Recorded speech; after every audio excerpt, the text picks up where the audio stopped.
Channel को subscribe करिए, bell icon दबाइए, ये वीडियो ज्यादा से ज्यादा लोगों तक पहुंचाइए।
सकर्ता स्वराज करुणेश कैवल करता की कृष्ण स्वामी महाराज की श्रीमंत करुणा सागर भगवान की नरवेद सागर महाराज की महान तपस्वी रघुराम महाराज की श्री परमहंस सुखानंद जी महाराज की श्री विष्णुदास जी महाराज की श्री शांतिदास जी महाराज की श्री शीतलदास जी महाराज की गुरु श्री सज्जुदास जी महाराज की श्री अविचलदास जी महाराज की सर्व संतन की सर्वदेवन की ज्ञान संप्रदाय की गुरुगति सारसापुरी की कैवल धाम की ग्रंथ वासन पारम सम्यका जय जय सत्यवल साही। पाना नंबर 311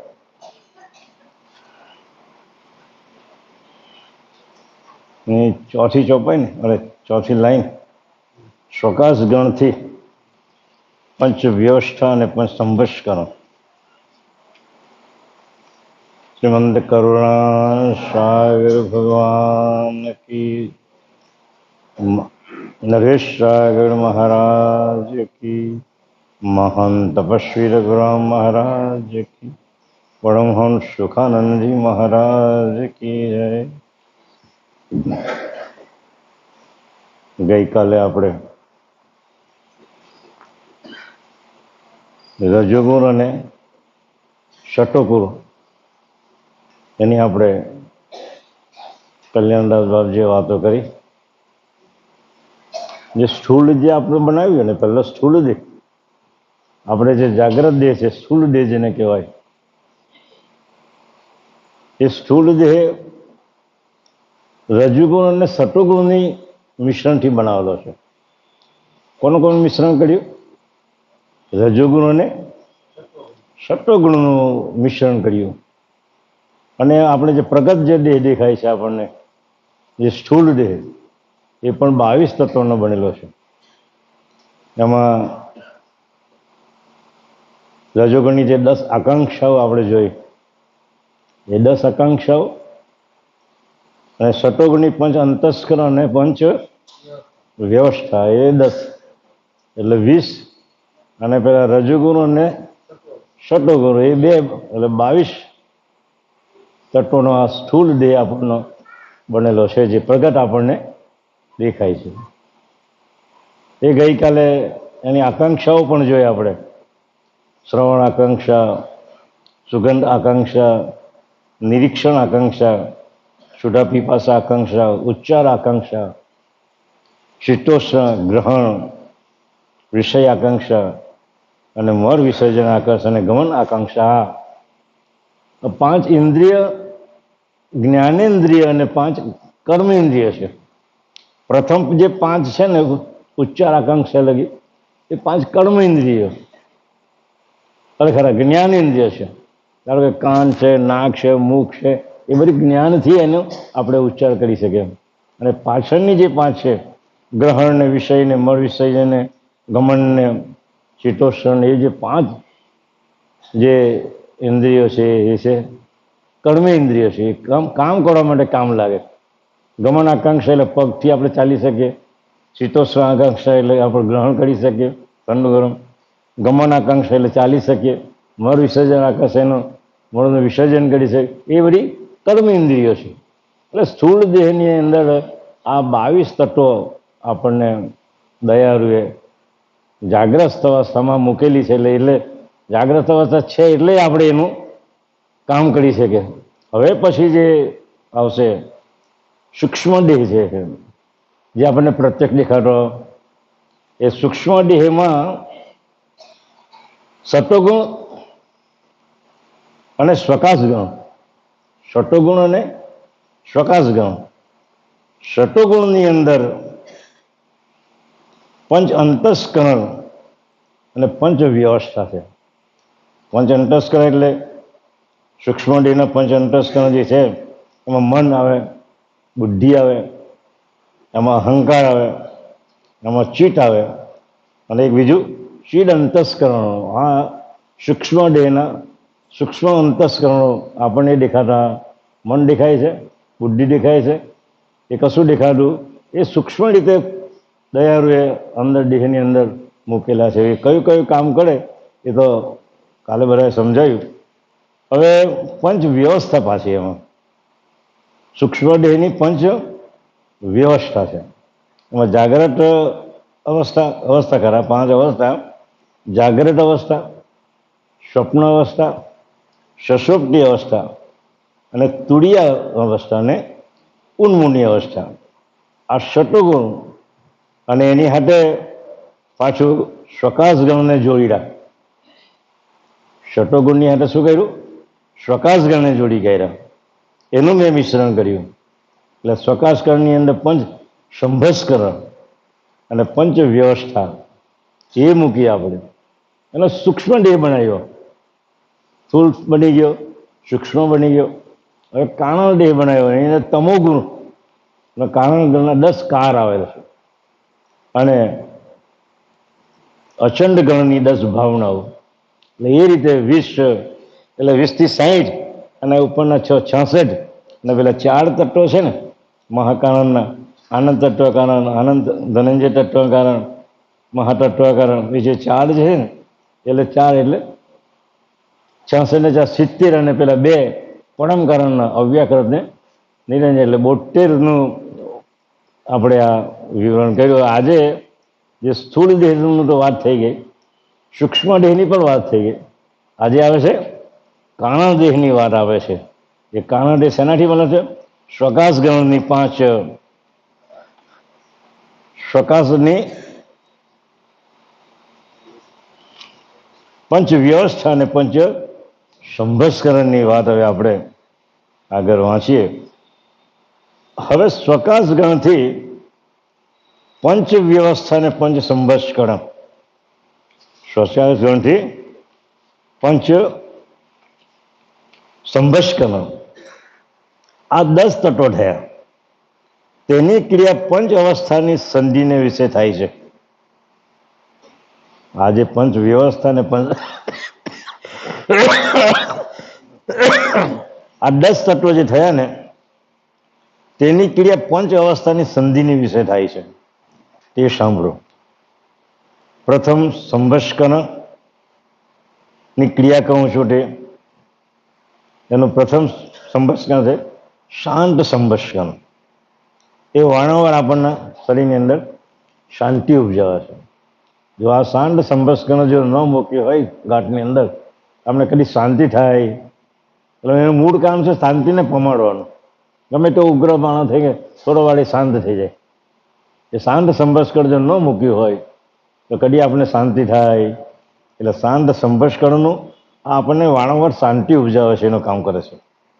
એની બાજુમાં છે તે સમતારૂપ ભાવના ઉપજે તે સમતા સંભસ્કર જાણવું.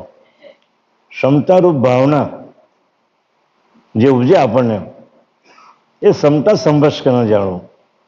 એટલે સહજ પણ ઉપજે છે અને તે સહજ સંભસ્કર પણ એને કોઈ ઉત્પન્ન કરતું નથી. શાંતિ જ્યારે આપણામાં પ્રવર્તે ને કોઈ કહેવાય બેટા શાંત થઈ જાય એટલે તરત એ સ્વભાવ સહજ સંભસ્કર આવીને ઊભું રહે. એટલે આપણે સહજ થઈ જાય. કોઈ જાતનો એમાં રાગ દ્વેષ ઈર્ષા કઈ ત્યાં રહેતી. એટલે આપણે સહેજ થઈ જાય. એટલે સહેજ સંભસ્કર ત્યાં મૂકેલું છે.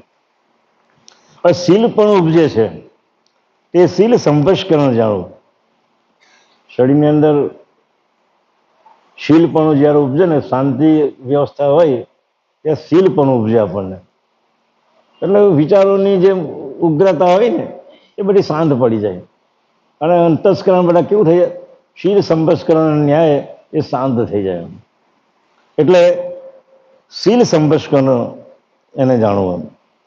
સંતોષ ઉપજે તે સંતોષ સંભસ્કરણ જાણવું.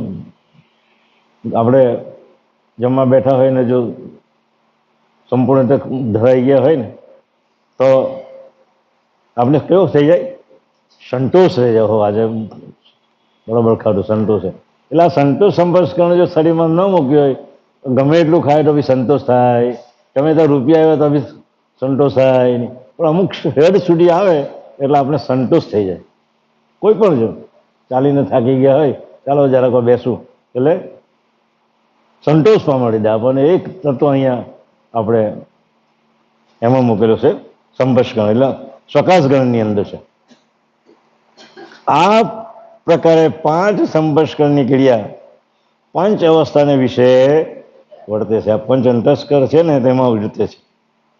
હવે 5 વ્યવસ્થાની જે વાત કરે છે 5 વ્યવસ્થા એમાં સ્થિતિ ઉડાર ગલિત કુંભ અને સામાન્ય આ જે 5 વ્યવસ્થા છે તેની વાત કરે. સ્થિતિ વ્યવસ્થા તે સદા સર્વદા 5 અવસ્થાને વિશે સ્થાયી રીતે વર્તે છે. સ્થિતિ વ્યવસ્થા સર્વદા 5 અવસ્થાને વિશે સ્થાયી રીતે વર્તે છે. જે અવસ્થાની જેટલી અવધિ ત્યાં સુધી તે વર્તે છે. આ સ્થિતિ અવસ્થા શું કરે અંતસ્કરોની જ્યાં સુધી અવધિ પૂરી થતી હોય તેને સ્થિતિમાં લાવી દે. એનું આગળ વધતું એને અટકાવી દે. એટલે સ્થિતિ એની જે સ્થિતિ હોય ને એ સ્થિતિમાં એને લાવીને મૂકી દે. એટલે એ સ્થિતિ વ્યવસ્થા એને સમજવી એમ. અને તે સ્થિતિ બેસે તે વખતે ઉદાસી આવે તેને ઉદાર વ્યવસ્થા જાણે. હવે ગલિત વ્યવસ્થા તે ધંધો કરાવનારી જાગ્રત અવસ્થાની વૃત્તિને અને પ્રતિ એટલે સામે વ્યવસ્થા જાણવી. આવતી બીજી અવસ્થાને પ્રવૃત્તિ વર્તે અને વચમાં સંધિને વિશે ગલિત પણ આવે તે ગલિત વ્યવસ્થા જાણવી. હવે કુંભ વ્યવસ્થા તે દ્રષ્ટિ અને સ્મૃતિના બંને અવસ્થાને વિશે એકમેક કરીને બંધકોષ કરી નાખે છે. કુંભ વ્યવસ્થા આપણને શું કહે છે દ્રષ્ટિ અને સ્મૃતિ જે આપણે જોઈએ અને આપણા જે ધારણા ઉપજે સ્મૃતિ આપણને થઈ આવે આ બંને જે અવસ્થા છે એને વિશે એકમેક કરી બંધકોષ કરી નાખે. એથી કરી બીજી અવસ્થા ઉપજે તે માલમ પડે. બીજી અવસ્થા અને બંધકોષ એટલે ફિક્સ કરી દે જામ કરી દે. એટલે બીજી અવસ્થા ક્યારે સ્ફુરણ થશે એ આપણને ખબર પડે નહીં એમ. આ પ્રકાર આ કુંભ વ્યવસ્થા એ કરીને થાય છે. હવે સામાન્ય વ્યવસ્થા એટલે સામાન્યપણું, પાંચે અવસ્થાના રૂપ વર્તતા પ્રતિ અવસ્થામાં એટલે કે બીજી બદલાતી અવસ્થામાં વિષય અસમાન સરખો નહીં એવો ભાવ ઉપજે છે. આ પ્રમાણે પંચ વ્યવસ્થા અને પંચ સંપર્ષણની ક્રિયા અવશ્ય પલટાય તે સંધિને વિશે થયા જ.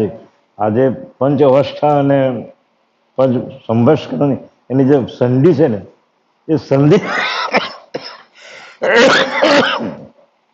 એ સંધિને વિશે બધી અવસ્થાઓ મૂકેલી છે. બધી જાગ્રત, સ્વપ્ન, સુષુપ્તિ, તુરિયા અને ઉન્મુની, આ જે પાંચ અવસ્થાઓની સંધિમાં સંભસ્કરણ અને વ્યવસ્થાના વચમાં સંધિમાં પાંચ અવસ્થાઓ મૂકેલી છે. એટલે એ અવસ્થાઓ બદલાય જ કર્યા.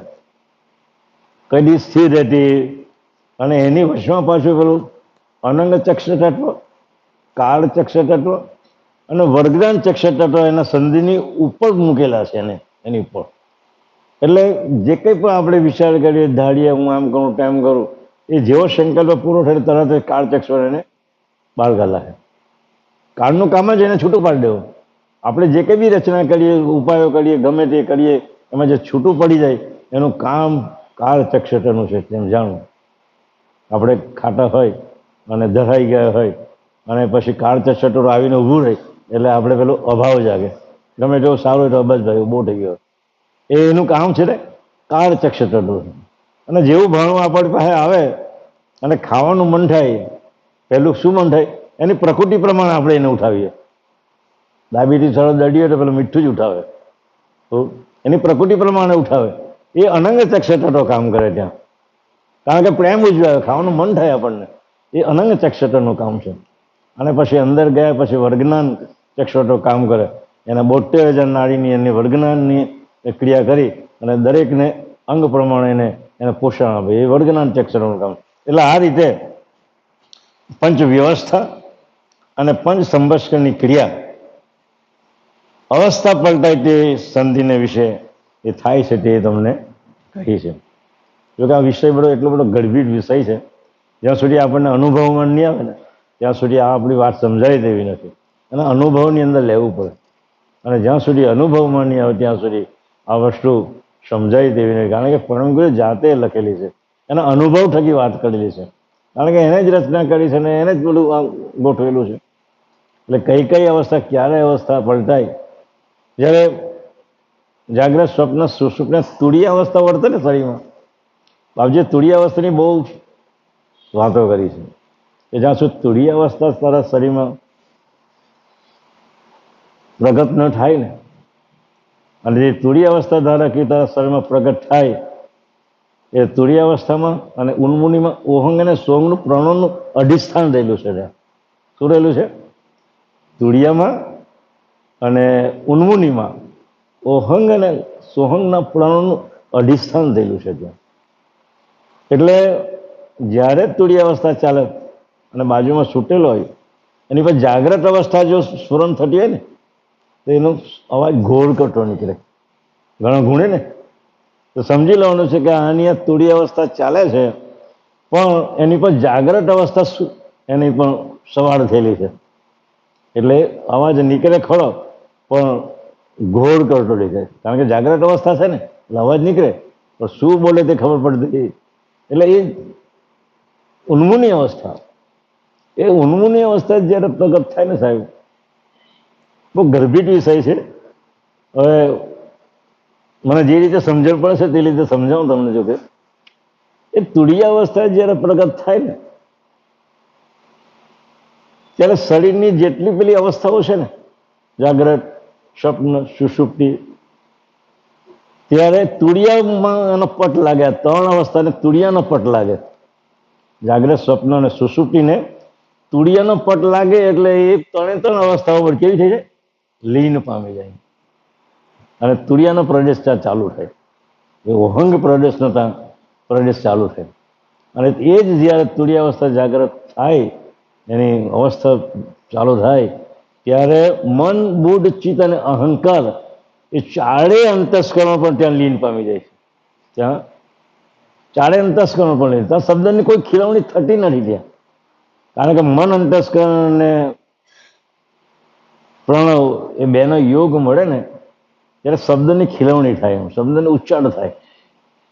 પણ આ તો ચારે અંતસ્કરણ વિરામ પામી જાય, નચિત અંતસ્કરણ જ્યાં ચાલુ થાય, નચિત અંતસ્કરણનો પ્રભાવ થાય એટલે પ્રણવમાં જેટલી બધી જે બધી અવિકારી બધી તત્વો હતા એ બધા જ નિર્મૂળ થઈ જાય અને શુદ્ધ પ્રણવ એકલો રહે. ઓહંગ પ્રણવ જેને કહેવાય એ કર્તા માલિકે જ્યારે ઘડેલો ત્યારની એ અવસ્થા છે એ ઓહંગ પ્રણવની અવસ્થા ત્યારે ચાલુ થાય. અને એ જ રીતે આ તુડિયાના ઘરમાં તું ત્યારે જાય, એનું નામ જ છે તુડિયા.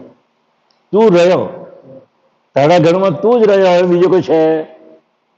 કોઈ અંતસ્કરણ અવસ્થા કઈ પણ ઉઠવા પામતી નથી ને. એ ઘરમાં તું જ્યારે જાય તારો અનુભવ થાય, કારણ કે ઓહંગ પ્રણવ એ મહટ પ્રણવની સાથે એ જાગ્રત રહે છે. એનો આધાર મહટ પ્રણવ છે. ઓહંગ પ્રણવને આધાર કોનો છે? એ મહટ પ્રણવ જે છે ને, જેને સોંગ છે એના આધારે સજીવન પડે રહે છે. અને ઉન્મૂની તો એની બાજુમાં જ પડેલી છે. બાપજી કહે છે કર્તા માલિકનું જે ઘર છે, પ્રણવનું ઘર જે છે એ ઉન્મૂની અવસ્થા છે. એ અવસ્થા પર તું જાય એટલે ચૈતન્ય સ્વરૂપનો તારો ભાસ થયા વગર રહેતો જ નથી. અને આ રીતે આ ક્રિયા એટલી બધી કઠિન છે કે વાંચવાથી સમજાય તેવી અને અનુભવથી સમજાય તેવી છે.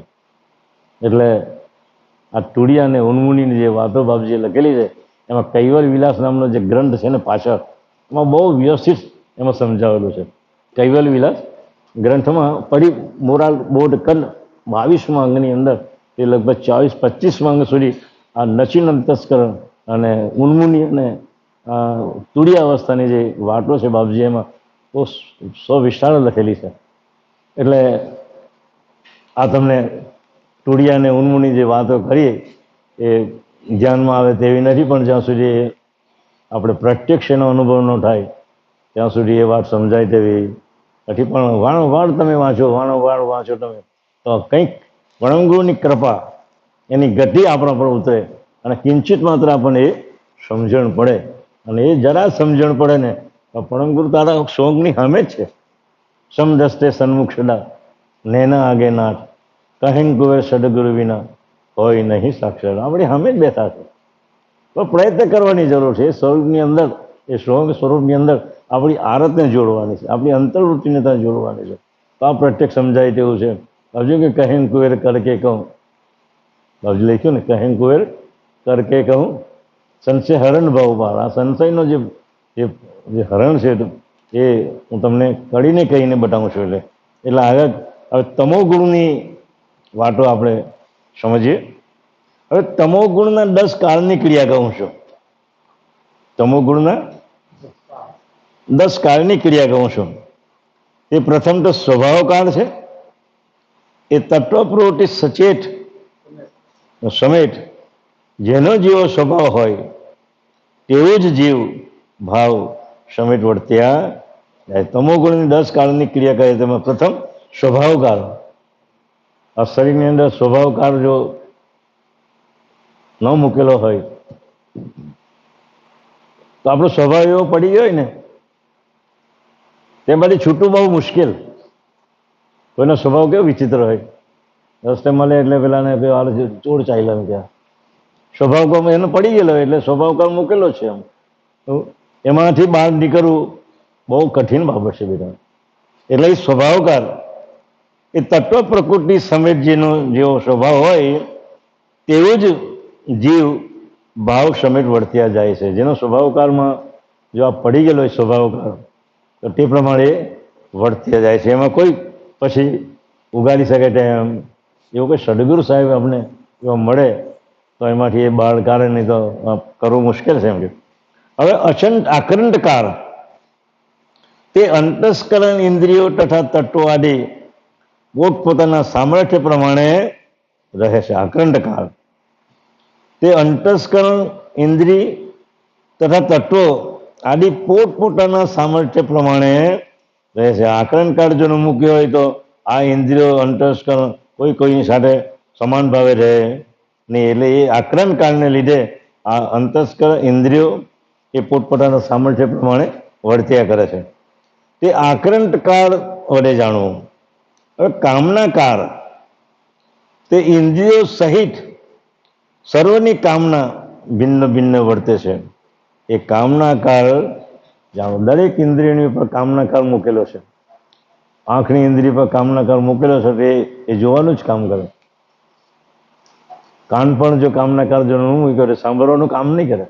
એટલે દરેક ઇન્દ્રિયોની પણ આ કામના કાળનો કંઈક અંશ એમાં મૂકેલું છે, અને એ પ્રમાણે ઇન્દ્રિયો બધી કામ કર્યા કરે છે. એટલે એ કામ કરે છે. કામના કાળ ન મૂક્યો હોય તો કોઈ ઇન્દ્રિય કામ કરે, બધી જળવટ પડી રહી. ભલે અંશની ચૈતન્ય સત્તા વ્યાપક છે, પણ કામના કાળ બી એમાં ભાગ ભજવે છે. ચૈતન્ય તો એને જાગૃત કરે છે, પણ કામ કરાવવું હોય તો કામના કાળ હોય તો જ કામ કરે. એટલે કામના કાળ જાણો. આશ્ચર્યકાળ તે કોઈ પોતાનું નિજ સ્વરૂપ કેવું છે, પોતાનું જે ચૈતન્ય સ્વરૂપ કેવું છે અને ક્યાં રહે છે તેને જાણે નહીં. તે આશ્ચર્યકાળ જાણો. આશ્ચર્યકાળનો વિભાગ જો મૂકેલો છે એટલા માટે કે આપણને હજુ સુધી ક્યાંથી આવ્યો છે, કોનો સજાતીનો ક્યાં જવાનો છે એ આપણને હજુ ખબર પડતી. એનું કારણ છે કે આશ્ચર્યકાળ મૂકેલો છે આપણામાં. આશ્ચર્ય પ્રમાણે હું ક્યાંથી આવ્યો, હું કોની સજાતીનો છું, મારે ક્યાં જવાનું છે, એ આશ્ચર્ય આપણને થાય છે. એ આશ્ચર્ય કાળને લીધે આશ્ચર્ય આપણને પમાડે છે. એ કોઈ હજુ સુધી જાણી શકતું નથી. એટલે એ આશ્ચર્યકાળ જાણવાનું. પૃથક્કાળ કે સકલ અવસ્થા તત્વ સમેત જે ઠેકાણા બંધ સ્થિતિએ વર્તતા હોય તેને સંકલ્પ આદિને ભાંગી નાખે એ પૃથક્કાળ જાણો. આ પૃથક્કાળનું શું છે? તમે સંકલ્પ વિકલ્પ કરો અને તરત જ તમને બીજું કામ સ્ફુરણ ઉઠી જાય. મારે કંઈ સુરત જવાનું છે ને તૈયાર બે થયો અને બીજું કંઈ કામ આવી ગયું તો ચાલો સુરત નથી જવું મળે, બીજું કંઈ કામ કરો છે. તો એ શું કરે? એ વિપરીત કાળ. તમારી અંશની વૃત્તિને વિપરીત જગ્યા ચોંટાડી દે. એમ જ્યાં ચોંટેલી હોય તેની જગ્યાથી ઉઠાવી અને વિપરીત કાળ એટલે વિપરીત જગ્યાએ ત્યાં ચોંટાડી દે. એટલે એ તથા સંકલ્પ આદિ ભાંગીને નાખે તે પૃથક કાળ જાણો. વિપરીત કાળને તે અકાળે વિનાશ એટલે કે જીવ દંશ તથા દેવ પીડા આદિ અચાનક આવી પડે તે વળી અહંકાર ગણનું ઉત્તેજન મળવાથી તત્વો તથા ઇન્દ્રિયોની આજ્ઞા લઈ શરીરના સાધનો વિપરીતમાં પડશે કે નહીં તે જાતનો કોઈ વિચાર રહેતો નથી. અને અચાનક ધાર્યા સિવાય બિન સંકલ્પે કાર્ય ઊભું થાય છે એવા પ્રસંગે કોઈ જાતની સ્મૃતિ રહેતી નથી. એટલે વિસ્મૃતિ થાય ને ત્યારે બિન સંકલ્પે કાર્ય ઊભું થાય. આપણે સંકલ્પ ન કરીએ તો પણ અંશની વૃત્તિ પણ એમાં પડેલી છે ને પ્રણોની અંદર. તો એટલે બિન સંકલ્પે કંઈ સંકલ્પ ઊભો કરેલા છે. કારણ કે સંકલ્પ વિકલ્પ કરવાનું કામ કોનું છે? મનનું છે. સંકલ્પ વિકલ્પ કામ કોનું? મનનું છે. એટલે મનની પણ જેવો પ્રાણોનો પ્રભાવ પડે, અંશની વૃત્તિ પડે એટલે તરત જ એ વિકલ્પ કરી જાય. એટલે એ બિના સંકલ્પે કાર્ય ઊભું થાય તેવા પ્રસંગે કોઈ જાતની સ્મૃતિ રહેતી. એટલે તે સમયે આપણે વગર સંકલ્પે આ બધું ઉઠી જાય એટલે ખબર બી નહીં પડે કે ભાઈ મેં શું કરું, કાં જોશ મળે. હવે કંઈ યાદ તો આવશે પણ યાદ આવતું નથી. એટલે એ ત્યાં સ્મૃતિ રહેતી નથી. તે વિપરીત કારણને લીધે પહેલેથી જ કોઈ જાતની ખબર પડતી નથી. અજ્ઞાન કાળ તે પોતાના વર્ણાશ્રમ ધર્મ તથા જ્ઞાતિ અભિમાનના માન્યતા પ્રમાણે પચે, પણ આગળ શું થશે એ ન જાણે અને ચિંતા પણ ન મળે તે અજ્ઞાન કાળ જાળવો. આ જ્ઞાતિના અભિમાનની માન્યતા પ્રમાણે આપણે બધું જે વાતો કરીએ, ઝઘડો ચાલતો હોય ને આપણે તરત જંપલાવી દઈએ તો એની અસર શું થશે ત્યાં પછી આપણને ખબર પડતી. મારામારી કરી લખીએ પણ એનું પાછળનું જે પરિણામ જે આપણે ભોગવવું પડે તે આપણને ખબર જ નથી પડે, તરત જ આપણે જંપલાવી દઈએ. એટલે કહે છે કે વર્ણાશ્રમ ધર્મ તથા જ્ઞાતિ અભિમાનના માન્યતા પ્રમાણે. કારણ કે આપણી જ્ઞાતિ જ્યારે લડાતી હોય તો આપણું જ્ઞાતિનું અભિમાન તો હોય ને, ચાલો આપણે અમને મારવા આવેલો છે આજે. તો જ્ઞાતિનું અભિમાન ને કારણે આપણે ન કરવાનું પણ કારણ આપણે ધરી શકીએ એમ. એટલે આગળ શું થશે તે જાણે અને તેની ચિંતા પણ ન મળે તે અજ્ઞાન કાળ જાળો. એટલે અજ્ઞાન આપણામાં વ્યાપેલું હોય તો અજ્ઞાનને કાળને લીધે આપણે એને જ્ઞાતિની કોઈ પણ જાતનો વિચાર કર્યા વગર આપણે એમાં જંપ લાવી મૂકે. હવે રાગસકાળ તે સર્વ પદાર્થને વિશે સમભાવે પ્રીતિ ઉપજાવે છે. રાગસકાળનું શું કરે? સર્વ પદાર્થને વિશે સમભાવે પ્રીતિ ઉપજાવે છે. કોઈ પણ પદાર્થ હોય એની પર પ્રીત ઉપજાવે છે. રાગસકાળ શું કરે? સર્વ પદાર્થને વિશે સમભાવે પ્રીતિ ઉપજે છે. એ રાગસકાળ જાણવો. દ્વેષકાળ તે અનેક જીવ તથા પદાર્થ ઉપર દ્વેષ ઉપજે એ દ્વેષકાળ જાણવો. કોઈની પણ દ્વેષ ઉપજે, ભાઈ હવે ખાવા જેવું નથી, આ મજા નથી, એમાં શું છે? દ્વેષકાળ ઉભો થાય આપણો, એટલે આપણે એને પડતો મૂકી દઈએ. હવે આવી બધી જે અચંડ ગણની જે આ જે 10 કાળ છે એ શરીરની અંદર કારણ દેહની અંદર મૂકેલા છે. શેમાં મૂકેલા છે? કારણ દેહની અંદર મૂકેલા છે. અને એ બધું કામ કરીએ જાય છે. એ જો ન મૂક્યા હોય તો આપણે કશું કરી નહીં શકીએ. આમ શું કહે, થાંભલા જેવો આપણે ઊભા રહે, કોઈ જાતની ક્રિયા આપણે કરીએ નહીં. એટલે આ બધા અચંડ ગણના તમોગુણના 10 કાળ જે છે એ પરમ ગુરુએ આ સૂક્ષ્મ આપણે કારણ દેહની અંદર સમાવેશ કરેલા છે. એટલે અને છેલ્લું વૃદ્ધિ પામીને અંત આવે. વૃદ્ધિ પામીને અંત આવે તે વૃદ્ધિ અંત કાળ ગાળો. છોકરો 20 વર્ષનો થાય કે છોકરી 20 વર્ષની થાય, કોઈ પણ પદાર્થ પ્રાણી એના નિયમ પ્રમાણે આપણા મનુષ્ય ગાળની અંદર 20 પ્રમાણે એ વૃદ્ધિકાળ વધ્યા જ કરે. અને પછી છેલ્લે એ પણ શું કહે? વૃદ્ધિ પામીને અંત આવે, એનો પણ પછી અંત આવી જાય. એટલે અંત આવી જાય એટલે એ વૃદ્ધિ અંતકાળ એને જાણવો. જો આ વૃદ્ધિ અંતકાળ જો ન મૂક્યો હોય તો તમને ચોકતા 6 મહિના બદલવા પડે ને. એટલે 20 વર્ષ થાય એટલે એનો વૃદ્ધિ અંતકાળ એ નાશ પામે. એટલે કુડા જો આ એક જ તત્વ બનાવેલું છે વૃદ્ધિ અંતકાળ, એનો 20 વર્ષે નાશ થાય, બાકી બીજાને કોઈને નાશ થતા કુદરતી રચના તો જુઓ, તમે વિચાર તો કરો કે મારા 20 વર્ષ પર એનો નાશ ન પામવાનો તો એ લાંબો થોડો આકાશને પહોંચી જાય. ઓકે, એટલે છેલ્લે વૃદ્ધિ અંતકાળ મૂકીને નાશ પામાડી દીધું. એટલે આ પ્રમાણે તે તમોગુણથી થયેલા 10 કાળની ક્રિયા તમને હવે સમજાવી. હવે અચંડ ગણની 10 ભાવનાઓ એ પણ કારણ દેહમાં જ મૂકેલી છે. આ કાળની વાત કરીએ આપણે. હવે એની ભાવનાઓની વાત કરીએ આપણે. અચંડ ગણની 10 ભાવનાઓ થઈ, તેની ક્રિયા કહો છો તે સાંભળો. અને આ જે અહમ ભાવના કાળ છે એ દરેકની પાછી વિસ્તૃતિકરણ 2-3 પાના ભરીને એની સમજણ આપેલી છે. રજોગણની 10 આકાંક્ષાઓ તો શ્રવણ આકાંક્ષાનું આખું પાનું ભરી દીધેલું છે. તમને કઈ રીતે એનું સ્પષ્ટીકરણ કરો. એટલે દરેક રજોગુણથી માંડીને તમોગુણથી માંડીને અહંકાર ગણથી માંડીને દરેક રજોગુણ ને તમોગુણની જેટલી બધી આ છે વ્યવસ્થા બધી, એના બધાના જ એના વડતાલો પણ બાપજી પાછળ ઉલટ પંચીકરણની અંદર આપેલા છે. એક આગળ આવે ત્યારે જોઈશું આપણે. હવે કહે છે હવે અચંડ ગણ 10 ભાવનાઓ થઈ, તેની ક્રિયા કહું છું તે અહમ ભાવના તે એકબીજાની ક્રિયા એકબીજાને આવડે નહીં. જેને જેવું સાધ્ય હોય તેટલું જ તે કરે. શું કહે છે? અચંડ ગણની ભાવના શું કરે? મને જે કોમ્પ્યુટર આવતું હોય તો એને બાજુવાળાને નહીં આવડે. મને જે હુંઠાણી કામ આવતું હોય તો પેલાને નહીં આવડે. કારણ કે અચંડ ગણની ભાવના અંદર ત્યાં મૂકેલી છે. એટલે કે છે અચંડ ગણની 10 ભાવનાઓ, એમાં અહમ ભાવના મને જ આવડે છે, બીજાને કોઈને આવડતી નથી. આવી જે ભાવના મૂકી છે એને અહમ ભાવના કહેવામાં આવે છે. બાબુજી શું કહે છે? એ અહમ ભાવના તે એકબીજાની ક્રિયા એકબીજાને આવડે નહીં. એકબીજાની ક્રિયા એકબીજાને આવડે નહીં. જેને જેવું સાધ્યું હોય તેટલું જ તે કરે. કારણ કે અહમ ભાવના એટલે એ મૂકેલી છે. હવે સ્તંભ ભાવના તે અંતસ્કરણ મંદ કરી નાખે છે. સ્તંભ ભાવના કેવું છે?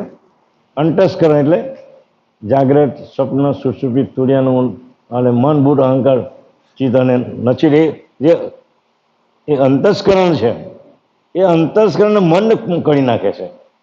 અને કદાપી પ્રવૃત્તિ ચાલે તો પણ ધીરે ધીરે મન ભાવે જ વર્તે છે. એટલે આ એ અંતસ્કરણની જે ક્રિયાઓ છે, મન, બુદ્ધ, ચિત્ત, અહંકાર, એ બધી અંતસ્કરણની જે બધી ક્રિયાઓ છે, એ ક્રિયાને આ શું કરી નાખે? સ્તંભન પણ આવી દે, થોભી જ આવે. હવે તારે આગળ વધવાનું. એટલે સ્તંભન ભાવના એ અંતસ્કરણને મંદ કરી નાખે છે. કદાપી પ્રવૃત્તિ આવે તો તે પણ ધીરે ધીરે મન ભાવે જ વર્તે છે. એટલે આ રીતે એ સ્તંભ ભાવના એ કાના દેહમાં વર્તી રહેલી છે. હવે વિસર્જન ભાવના તે જીવ નાના પ્રકારે સુખ દુઃખ ભુક્તમાન કર્યા જાય છે, પણ સુખ આવે ત્યારે દુઃખનું ભાન નહીં, અને સુખની વેળ આવે પણ દુઃખ ભૂલી જાય. જો આ વિસર્જન ભાવના જો ન મૂક્યો હોય ને, આપણે ગમે તેવું દુઃખ આવે, આપણે ઘરમાં કોઈ સ્વજન એક્સપર્ટ થઈ ગયો ને કેટલું દુઃખ આવી જાય, પછી 5-7 દાડાની પાસે હેઝિટી તેવા ને તેવા, કે જેનું કારણ છે વિસર્જન ભાવના આપણામાં મૂકેલી છે. એટલે વિસર્જન ભાવના જો ન મૂકે તો કોઈ માણસ સ્વજન મળી ગયો, મહિના 6 મહિના લાગે આપણે રહ્યા જ કરે. કુદરતની કરામત તો જુઓ. એ ભાવના મૂકી છે એટલે આપણને એનું વિસ્મૃતિ થઈ જાય છે. આપણને યાદ હતું, સમય સંજોગો કોઈ વાર આવે, કંઈ એનો બર્થડે આવે કે આમ આવે તેમ આવે, એની પુણ્યતિથિ આવે, એના જરાક એને યાદ કરીએ, પણ કાયમને માટે એ યાદ આવતું નથી. એટલે એમાં શું મૂકેલું છે? વિસર્જન ભાવના. એ જીવ નાના પ્રકારે સુખ દુઃખ ભુક્તમાન કર્યા જાય છે ને. જીવ શું કરે? સુખ દુઃખ ભુક્તમાન કર્યા જાય, પણ સુખ આવે ત્યારે દુઃખનું ભાન નહીં રહે, અને સુખની વેળાએ પડેલું દુઃખ ભૂલી જાય. એ નિંદ્રા ભાવના એ નાના પ્રકારે કાર્ય કરે અને તેનો સ્તંભ પહોંચે ત્યારે કશી સૂઝ પડે નહીં. એટલે નિંદ્રા ભાવના બી પાછી એની બાજુમાં જ મૂકેલી છે. શું? વિસર્જન ભાવના છે અને બાજુમાં નિંદ્રા ભાવના. એટલે આપણને નિંદ્રા આવે કે બધું ભૂલી જાય, એમ નિંદ્રા ભાવના બધું આપણને ભૂલાવી દે. આપણે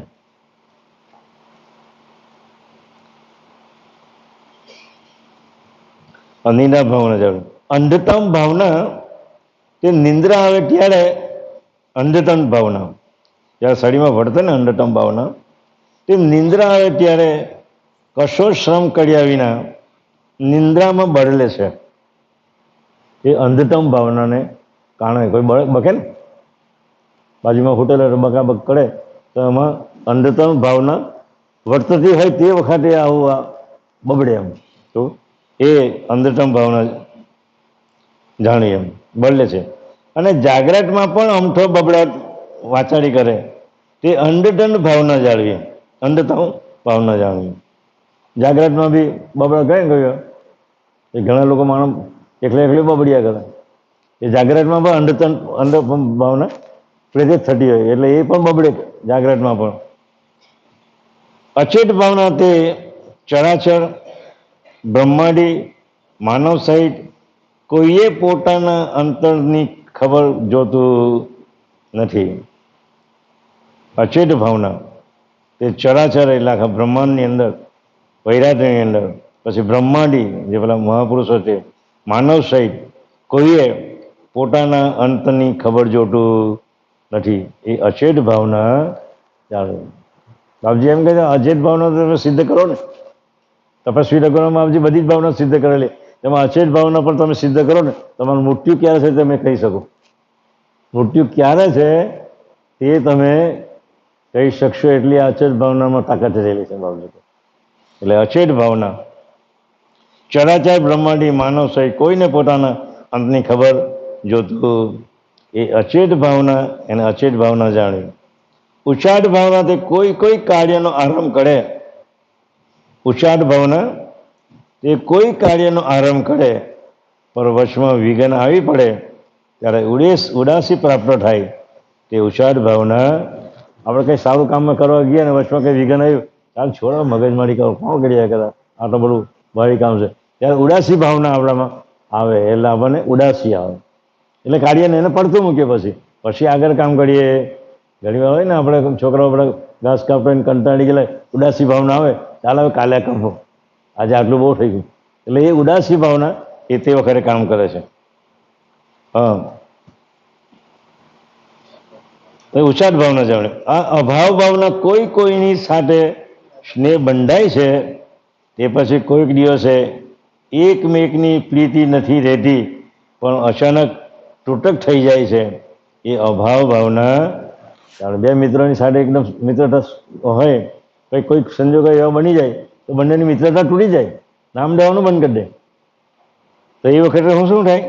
અભાવ ભાવના આપણામાં પ્રગટ થાય ત્યારે આપણે પેલાની હાથે બોલતી બંધ કરી દઈએ. આપણે જ્યાં લગી પ્રીતિ હતી ત્યાં લગી હતું જ, પણ જેવું અંતસ્કરણમાં અભાવ ભાવના પ્રગટ થાય એટલે એની બે હાથે કટુ આપણે એની હાથે એ કરીએ, ક્રિયા કરીએ એટલે એની હાથે અભાવ ભાવના છે, એટલે દોસ્તી આપણી તૂટી જાય છે. અને મૌન ભાવના તે વારંવાર બોલી બોલીને, મૌન ભાવના તે વારંવાર બોલીને વચમાં મૌન રહી જાય, તે મૌન ભાવના. બહુ બબડાટ કરીએ, બહુ બોલતો હોય, બોલ પડતો એક સમય એવો આવે કે એકદમ શાંત થઈ જાય, મૌન થઈ જાય. એને મૌન ભાવના ત્યાં પ્રગટ થાય પાછી, એના અંતસ્કરણની અંદર મૌન ભાવના ત્યાં પ્રગટ થાય એટલે એ પછી મૌન થઈ જાય. કંટાળી ગયેલો બોલી બોલીને એટલે પછી આગળ કંઈ બોલે નહીં, એટલે મૌન ભરો એને જાણ્યું. 10મી જે અસામરસ્ય ભાવના, તે અનેક પદાર્થની ક્રિયા કામકાજમાં હાર ખાઈને રહે છે. શું છે? અસામરસ્ય.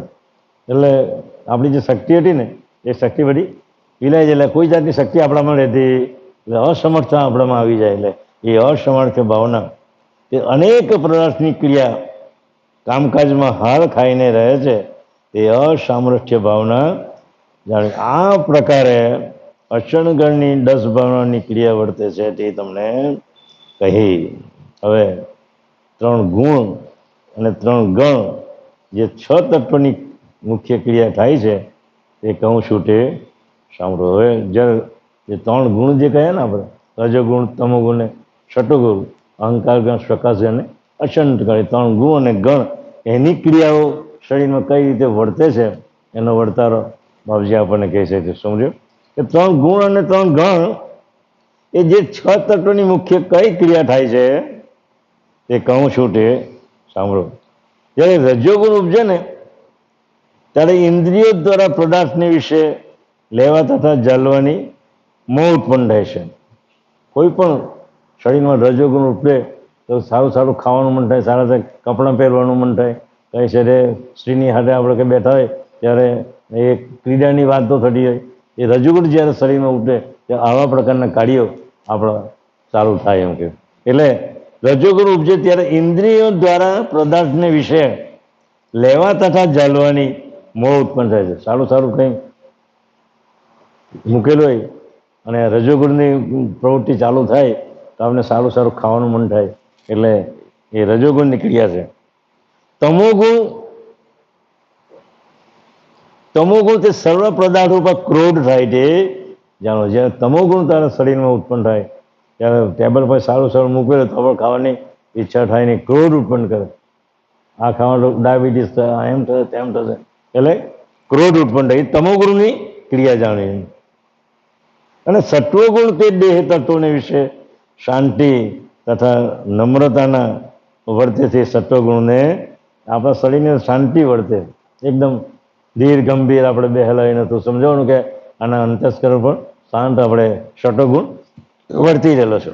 આ પ્રમાણે 3 ગુણની ક્રિયા કહી. હવે 3 ગણની પ્રવૃત્તિ અવસ્થાના સંધિને વિશે સૂક્ષ્મ રૂપે થાય છે તે કહું છું તે સાંભળો એમ કે. અચંડગળ એ પંચવિધિ અવસ્થાની ક્રિયા થાય તે અવસ્થાઓ વારંવાર ઉપજે છે અને લય પામે છે અને તેની સ્થિતિ પણ થાય છે. એમાં કઈ વેળાએ તે ઉપજે અને કઈ વેળાએ તે લીન પામે તે પ્રવૃત્તિ માલમ પડે. આજે રજોગુણ, તમોગુણ, સતોગુણ છે ને એ જાગ્રત અવસ્થાના છે, એટલે આપણને એ ક્રિયા આપણને ખબર પડે. રજોગુણમાં જે ભાવ જાગે તો આપણને ખબર પડે, તમોગુણનો ભાવ જાગે ખબર પડે, એટલે શતગુણનો ભાવ જાગે તો ખબર પડે. પણ આ જે ગણ જે છે એ ગણની ક્રિયા આપણને ખબર પડે નહીં. દયાળુ કહે છે કે તમે જ્યારે જે કંઈ પ્રકારની તમે કામ કરવાની પ્રવૃત્તિ કરો તો ચૈતન્ય વસ્તુની હાથે તમે કામ કરો ને, ચૈતન્ય વસ્તુની હાથે તમે કામ કરો તો તમારો ગુણ કામ કરે, રજોગુણ, તમોગુણ, સતોગુણ કામ કરે. અને નિર્જીવ પદાર્થની હાથે તમે કામ કરવા બેઠો તો તમે ગણની કામ કરો. કારણ કે પથ્થર તોડવાનું કામ હોય તો નિર્જીવ પદાર્થ છે, તો તે વખતે ગણ કામ કરે.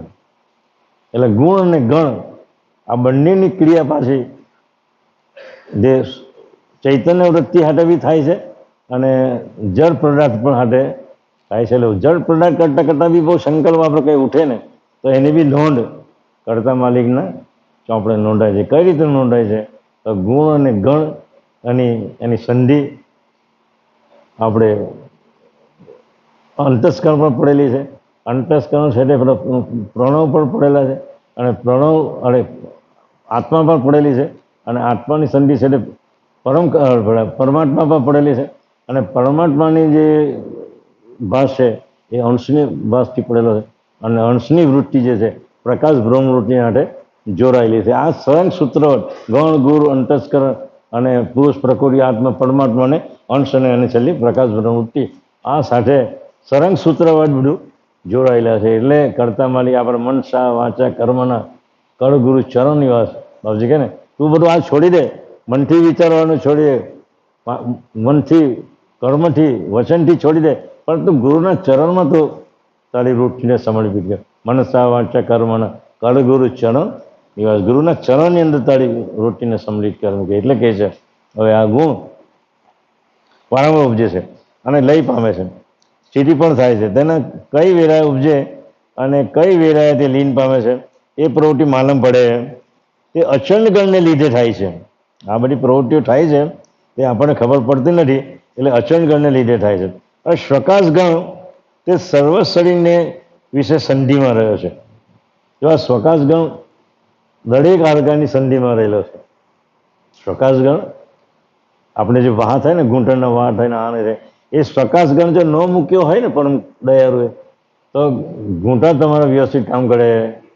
એમ જીદાડા સ્વકાશ ગણ એમાંથી ઓછો થઈ ગયો, જીદાડા ઘૂંટણનો પ્રોબ્લેમ તમારે આવવાનો. એટલે સ્વકાશ ગણ એ સંધિને વિશે મૂકેલો છે દયાળુએ. કેટલી એની વિચારસરણી જોઈએ, કેટલી બધી બુદ્ધિશાળી પૂર્વક કે મારા અંશને કંઈ પણ તકલીફ ન પડે એના માટે આ બધી વ્યવસ્થા કરેલી છે આપણા માટે. સ્વકાશ ગણ જો ન મૂક્યો હોય તો ઘૂંટાનો પ્રોબ્લેમ આવે, ઘૂંટું આમ થાય તેમ થાય. એ સ્વકાશ ગણ જો મૂક્યો છે એટલે ઘૂંટા કોઈને દુખતા, જે દિવસે સ્વકાશ ગણ ઓછો થઈ ગયો એટલે ઘૂંટા દુખવાનું ચાલુ થાય. એટલે કોઈ વૈદ પાસે જાય ને જો જાણતો હોય ને કે સ્વકાશ ગણની દવા છે તારી પાસે, એ સ્વકાશ ગણ જો પૂરક કરવાની દવા જો હોય એ દવા આપણને આપે તો આ ઘૂંટા આપણે સારા થઈ જાય. એટલે સ્વકાશ ગણ સર્વ શરીરને વિશે સંધિમાં રહ્યો છે. એથી કરી શરીરના સાંધા જો અહીંયા આવ્યું ને, શરીરના સાંધા એકમેકની સાથે અથડાવા છતાં ઘસાતા. કેટલી બુદ્ધિપૂર્વકનું આયોજન છે દયાળુનું. મારા અંશને કંઈ પણ તકલીફ નહીં પડે એની એક એટલી નાની નાની બાબતમાં એને કાળજી રાખેલી છે. અથડાવા છતાં ઘસાતા નથી. એ સ્વકાશ ગણને લીધે છે. અને અહંકાર ગણ તે પંચભૂત પોતપોતાના સ્વરૂપે ભિન્ન ભિન્ન રહે છે અને નિજ કાંતિ પ્રત્યેને કોઈના જેવા થતા નથી. તે અહંકારને લીધે કે આ પ્રકારે ખટ ગુણ ગણની તત્વની ક્રિયા હવે તમને કહી. હવે બાકીનું જે છે 4 તત્વકારોની ક્રિયાઓ એ આવતીકાલે જોઈશું. દયાળુએ આપણને આ તત્વોની રચનામાં એટલું બધું વ્યવસ્થિત વર્ણન કર્યું છે કે જેની કોઈ હદ નહીં મળે. એ જ વર્ણન પાછું વિરાટના દેવોમાં પણ મૂકેલી છે.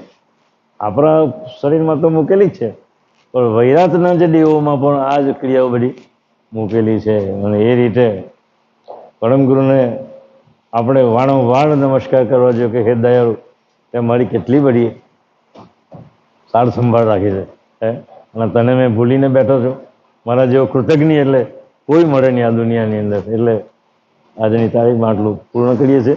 શ્રીમદ કરુણા સાગર ભગવાન કી, આદ્ય સકરત સ્વરાજ કરુણેશ કરતા કી, કૃષ્ણ સ્વામી મહારાજ કી, નંદ કરુણા સાગર ભગવાન કી, નરવેશ સાગર મહારાજ કી, મહાન તપસ્વી રઘુરામ મહારાજ કી, પરમહંસ સુખાનંદજી મહારાજ કી, વિષ્ણુદાસજી મહારાજ કી, શાંતિદાસજી મહારાજ કી, શીતલદાસજી મહારાજ કી, વિચલદાસજી મહારાજ કી, चारों संतन की, षडो देवन की, कैवल धाम की, गुड़गाड़ी साड़तापुर की, कायम पंथ की, ज्ञान संप्रदाय की, भाल तिलक की, पंचम शतम वेद की, जगास्थान की, रणवांचन पूर्णावधि समय का, सत कैवल शाह है।